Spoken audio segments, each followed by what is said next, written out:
What's up? Andito na kami sa Riega mga brad. Magandang court dito Basta mga solido natin haba ng biyahe.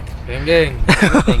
Kahit saan ka pumunta, meron talagang nangyayaring di mo inaasahan. Sa araw na to mga kasoliday, susubukin talaga ang lakas ng loob namin. Sa tagal ko nga dito sa Europe, mararanasan ko yung bagay na hindi ko pa nararanasan. Ahead.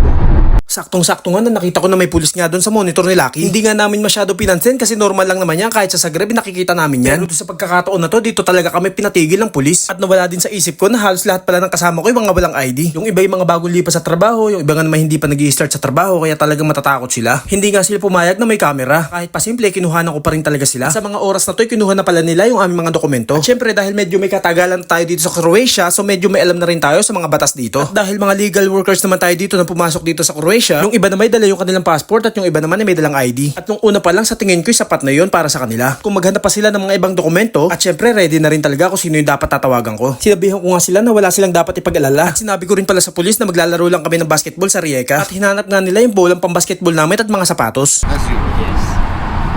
At nung nag-English nga sila kaya biglang naging maayos ang lahat. Binalik na rin yung password at mga ID namin. Umalis na rin sila at nagpasalamat na lang din kami. Makina kinabahan ba lahat? Yan pa rin, cellphone mo yan to. Ako. Tada? Gilas.